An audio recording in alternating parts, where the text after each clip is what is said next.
You know, if ChatGPT is so good for marketing and digital marketing at that, then why is there so many negative comments? But AI is a double, it's both positive and negative. It has great promise, great capability, but it also, with that comes great danger. So why are people saying you need to be cautious about it? But mostly they release these big websites where you can try them out and they do incredibly impressive stuff. And they lie very impressively as well. ChatGPT also does code, and you're a bit worried because it's just producing pretty decent code. Well, you know, it's true. It's a powerful tool, a bit like a chainsaw, that it can save time, but at the same time it needs some respect.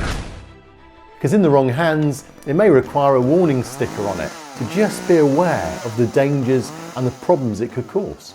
In fact, even recently it was suppressed and toned down because it's being misused by criminals. So to give your business a real huge boost in Google and other search engines, you can use ChatGPT to help streamline the process. But there are some do's and some don'ts, and that's what we're going to look at today. Like, did you know it can produce code like breadcrumb trails, meta tags, a sitemap for your search engine and for your business? It can give you a table of contents, it can give you clear headers, there's all sorts of things it can do for you by just spidering your site. So in this video I'm going to show you the do's and don'ts that I would recommend you consider as you use ChatGPT to improve your ranking for your business. Now, no one likes being lied to, so you really don't want to do the next one.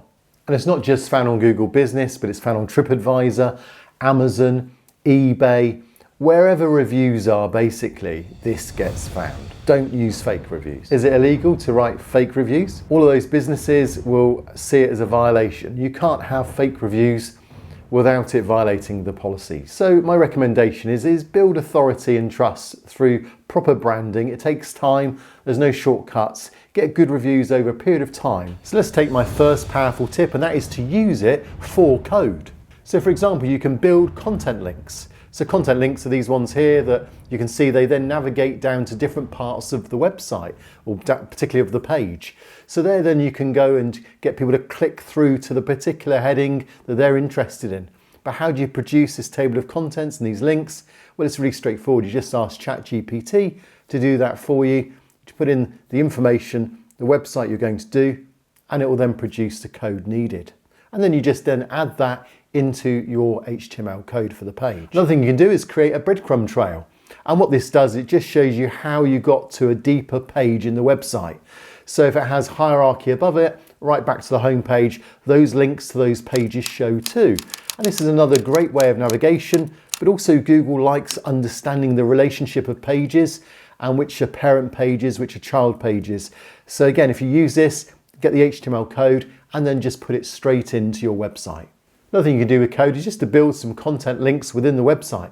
So you can get ChatGPT to actually tell you where those links are and how it can integrate it to a certain web page. But there's loads more code tips we can cover, and we're going to look at some more in a moment. Here's another one not to do is don't use ChatGPT for hashtags, bearing in mind that they're not going to be necessarily popular hashtags. So if you produce an article and it then suggests some hashtags because you can ask it to do that, just bearing in mind it has about 2 years ago popular hashtags.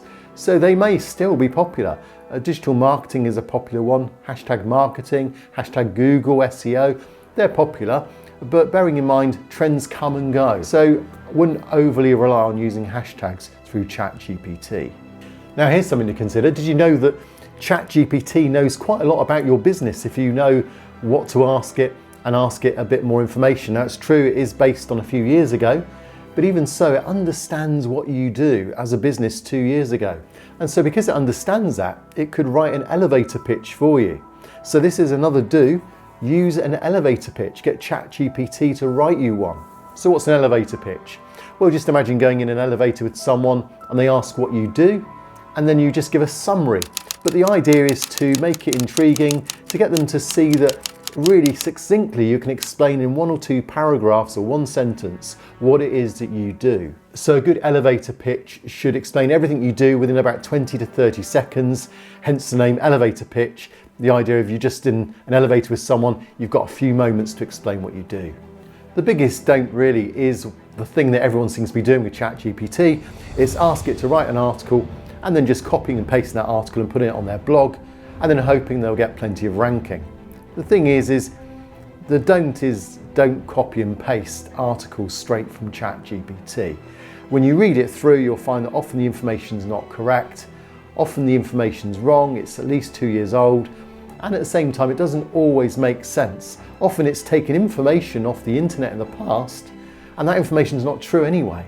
So don't just copy it as if it's your own work, but accept that it will need some manual effort to make it come together and make some sense, and then some value comes from that. So as an outline, yes, it's great.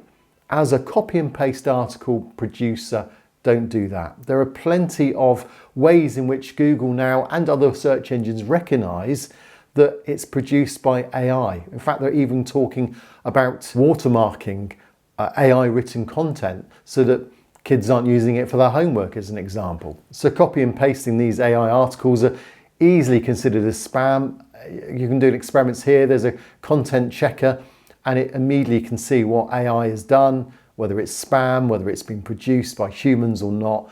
And actually it's pretty good at detecting it. So if you start rewriting it, there's a good chance then that it will then be considered decent content. And that would be my recommendation. Do write it as your own content. Don't just copy and paste. Another thing you can do is create a schema page. So this structured data will help the search engines understand who the authority is, who wrote it, what information you have, what links you have as well to perhaps social media accounts. All sorts of things can be done if you want ChatGPT to talk to Google about what it is that you do. Now, if you write a lot of articles, one of the most important things ChatGPT can do is make intriguing titles. Why are titles so important? Well, we know keywords are important in a title, but actually, even if people see the title, if it doesn't make them want to click on that title in the search engine results, then you won't get any traffic. So you want someone to look at the title and have enough intrigue for them to want to click it. And ChatGPT is being trained to make some great titles, and you don't just have to have one title, but you can ask it to produce 5 or 10 titles and then pick the best one or combine a couple of the title ideas together. I find it's best to give it a working title, so come up with your own title, then ask it to rephrase it, and you can also make sure then that when it rephrases it, it does it in a certain specific way. So example, you could put rewrite this title using under 60 characters. I wanted to include the word landscape, make it succinct yet professional and friendly. Do you understand? ChatGPT will come back to you explaining whether or not it understands that, and it'll ask for information if it needs it. Not all ChatGPT SEO is actually ideal because often it just gets it slightly wrong. For example, if you do keyword research, some of the keywords we'll come up with will be great ideas. But if you had a friend and say they told the truth 90% of the time and 10% they lied, would you trust them? Probably not, because you never know when that 10% is. And ChatGPT is a bit like that. You can trust it to some degree, but you need to doctor everything it says because often it will get the wrong facts in the wrong order, and then that loses your credibility. So you can ask ChatGPT for keywords, and sometimes it will have some really good ones, but often there'll be keywords that no one's actually using. Bearing in mind it was written and it was based on information that was a few years ago.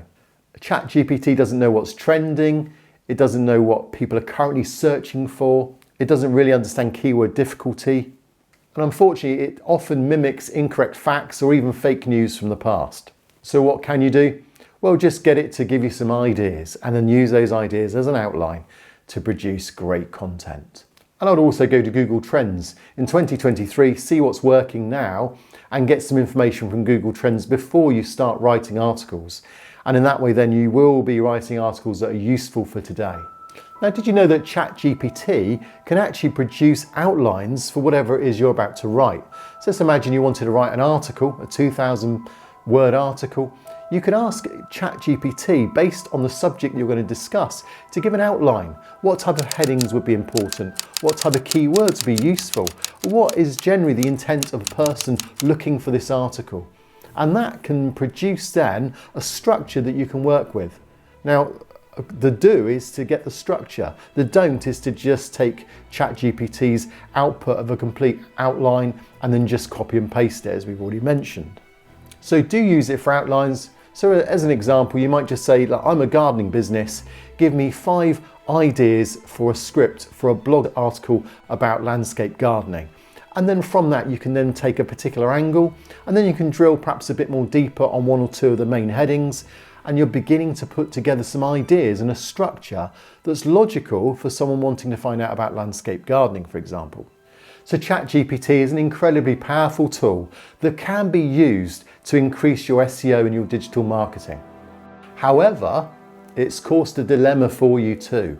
And it's also caused a dilemma for Google. Google prematurely released its own AI, Google Bard, quite recently. It then also had a code red just a week or so after ChatGPT was released. So you need to understand why Google's been so concerned about it. And I put a video together that shows you exactly what that's all about. So don't miss why Google had a code red.